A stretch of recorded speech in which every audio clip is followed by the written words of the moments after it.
j'espère que vous allez bien. Alors, j'ai acheté ces moules chez Amazon car je trouvais les reliefs très originaux.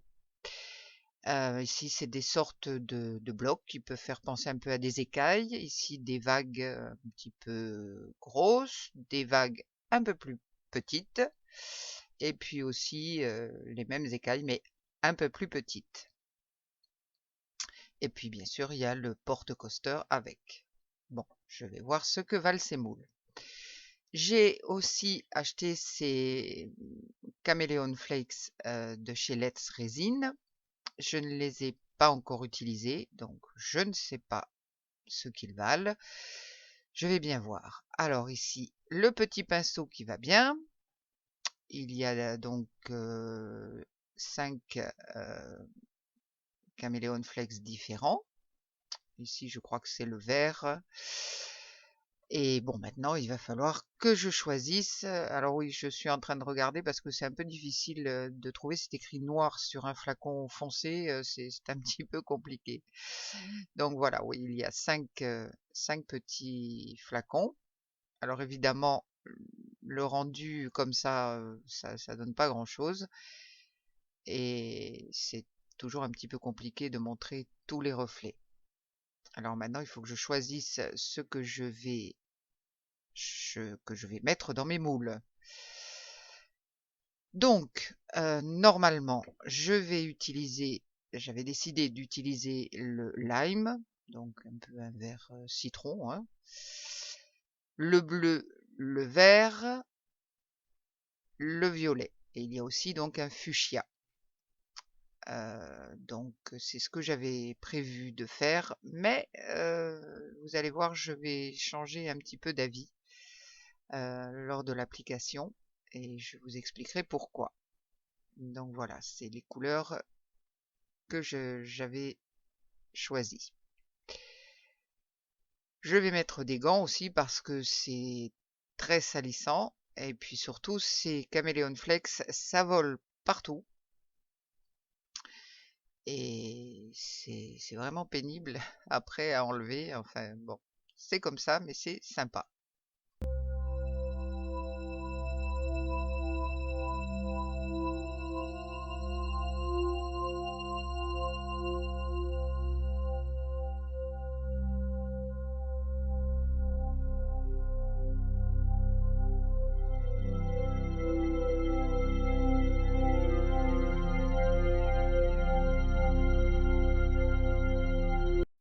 Je vais ensuite appliquer du mieux possible sur le fond et dans les creux formés par ce qui sera des reliefs.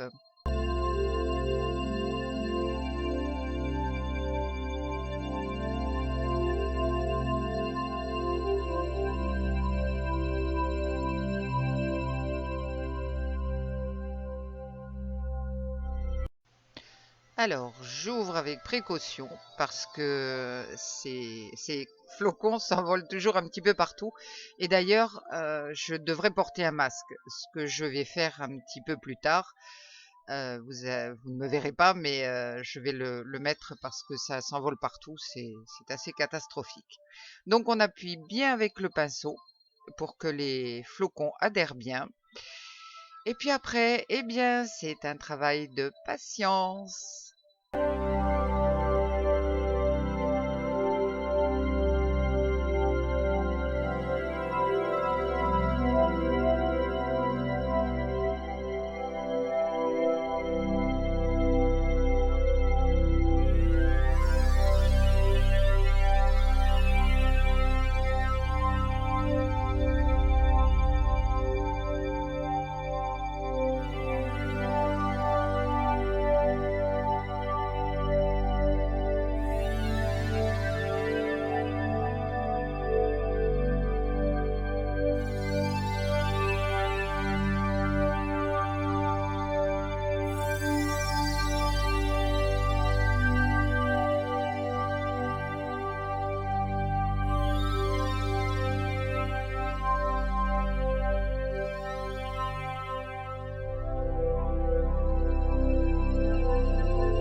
Bien sûr, une fois que les flocons auront été déposés dans toutes les cavités, il faut nettoyer les endroits où on ne veut pas, parce qu'il y en a sur les bords, il y en a un petit peu partout puisque c'est très volatile.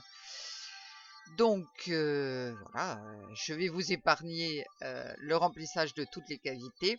Je vous retrouve juste après.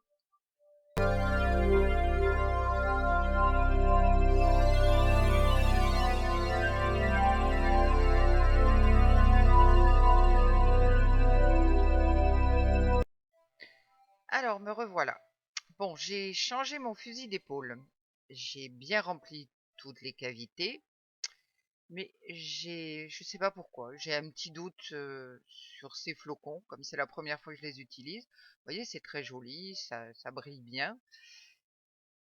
Mais quand je regarde et surtout quand je retourne le moule, je trouve que ça fait des petits paquets et ça me met le doute. Donc j'ai décidé de faire uniquement ce moule. Et bon, bah, si tout se déroule correctement après séchage, je ferai les autres et je vous montrerai le résultat final à la suite de cette vidéo, puisque de toute façon, le processus est le même. Voilà, donc on verra bien. Alors, j'utilise une résine de chez Dipon en Allemagne. Le ratio est de 2 pour 1, c'est-à-dire 2 parts de résine pour une part de durcisseur. C'est une résine très liquide, puisque je me suis trompée lors de ma commande. Elle met au moins 2 ou 3 jours à sécher et une bonne semaine pour durcir. Alors l'avantage, c'est qu'elle ne fait quasiment pas de bulles, mais c'est pas vraiment une résine que j'utilise avec plaisir parce qu'elle est très longue à sécher et que je suis toujours très impatiente. Donc voilà, je vais utiliser comme colorant pour ma résine Resitint acrylique black de chez Elichem. Et donc je vais mélanger très soigneusement pour éviter les grumeaux parce que sinon on a de mauvaises surprises.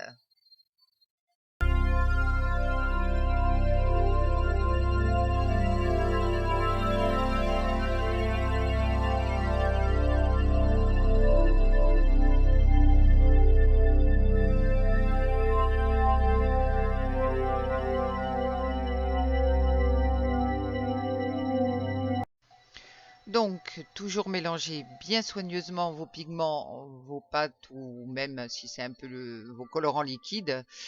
Il faut toujours mélanger très soigneusement pour éviter les grumeaux.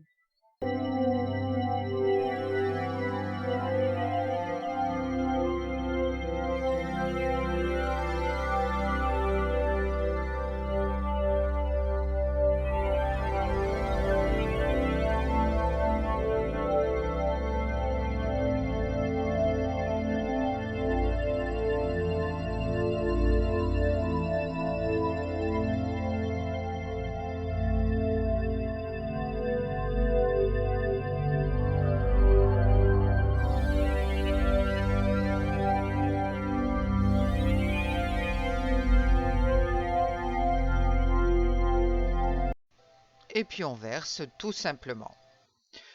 Ensuite, avec mon pinceau en silicone, je vais traquer les éventuelles bulles sur les bords. Il y en a très peu avec cette résine, vraiment, c'est très rare. Et je vais également regarder s'il n'y a pas trop de pigments qui remontent à la surface. Mais je verrai tout ça encore mieux après le séchage.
Voilà, nous sommes 48 heures plus tard, donc c'est sec, ouais. Avec la résine qui me restait, j'ai fait ces petits cristaux. J'ai toujours des petits moules prêts pour verser l'excédent de résine, puisqu'on ne va quand même pas gâcher. Donc voilà, j'ai mes petits cristaux noirs. Alors, c'est sec, mais comme vous le voyez, c'est extrêmement flexible. Comme je vous le disais, cette résine met beaucoup de temps à vraiment durcir. Et puis aussi, je n'ai pas les conditions vraiment idéales actuellement dans mon atelier. Mais bon, ma foi, alors j'espère que mon sous-verre va se démouler facilement et que je ne fais pas de bêtises en n'attendant pas un petit peu plus longtemps. Mais on va voir ça tout de suite. Donc voilà mes petits cristaux, ils sont très bien. Ce sont des moules irréguliers, mais qui sont très sympas. Donc voilà, ça me fait... Bon, je trouverais bien les utiliser quelque part. Donc, nous allons maintenant aller voir ce sous-verre. Si tout se détache bien... Bon, apparemment, oui. Ça se détache pas trop mal, ça ne colle pas au bord, donc je pense que la résine est sèche, mais elle n'est pas encore, elle n'est certainement pas encore dure, du moins de ce qu'on attend de la résine. Après, oui, elle va durcir, mais il va falloir bien une bonne semaine.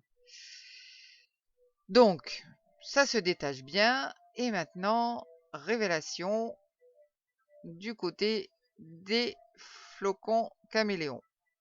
Eh bien, c'est très joli. Je suis ravie. C'est vraiment un beau résultat. Alors, c'est très difficile de vous montrer toutes les nuances qu'il peut y avoir.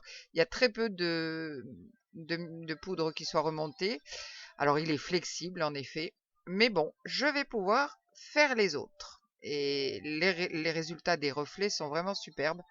Je suis vraiment contente. Bon, c'est vraiment difficile de vous montrer ça à la caméra, c'est vraiment un problème pour ça. Mais franchement, croyez-moi, c'est très joli. Je vous ai fait un petit close-up juste après avec une photo. Et puis à la suite, vous aurez également le démoulage des sous-verres suivants avec des Chameleon Flakes différents.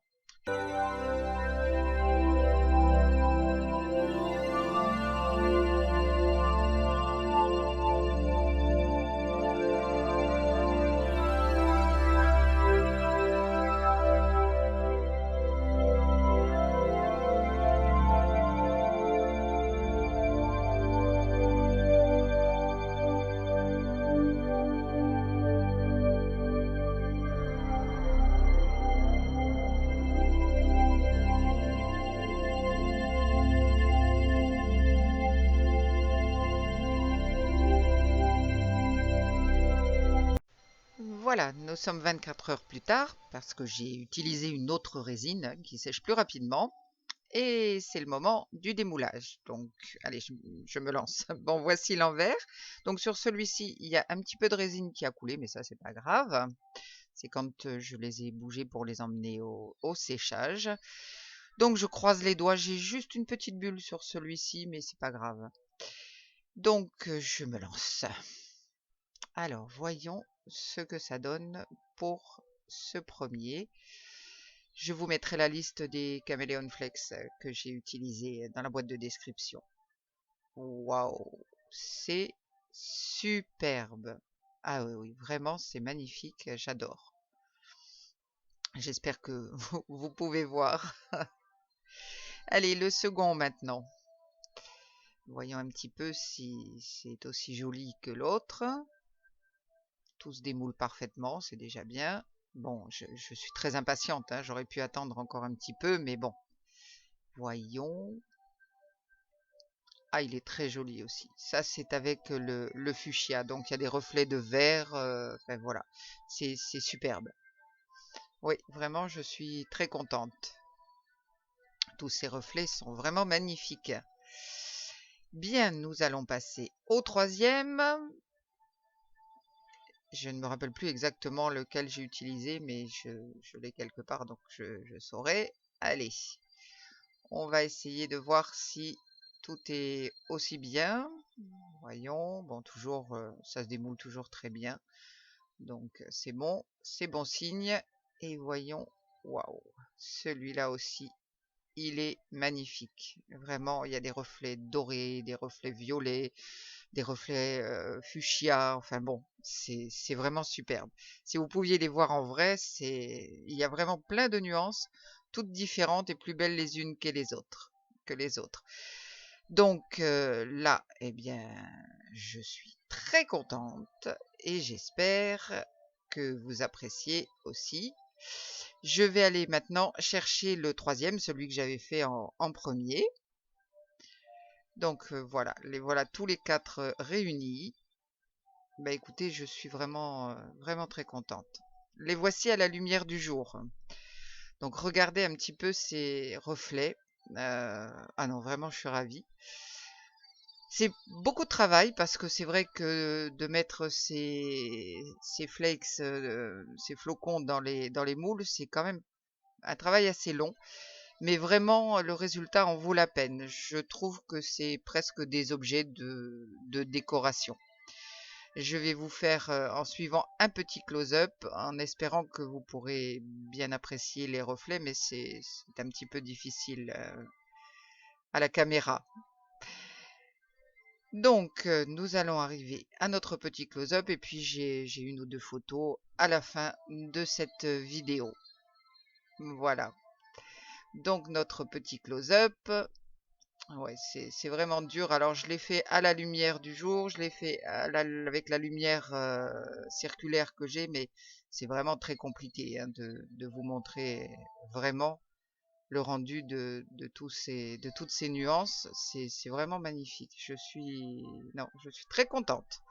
Donc, je réutiliserai. Il me reste à faire le porte-coaster. J'ai pas encore décidé comment j'allais le faire. Si vous avez des idées, n'hésitez pas à me le dire. Eh bien, écoutez, je vous remercie d'avoir regardé. Laissez-moi un petit commentaire et puis je vous dis à bientôt.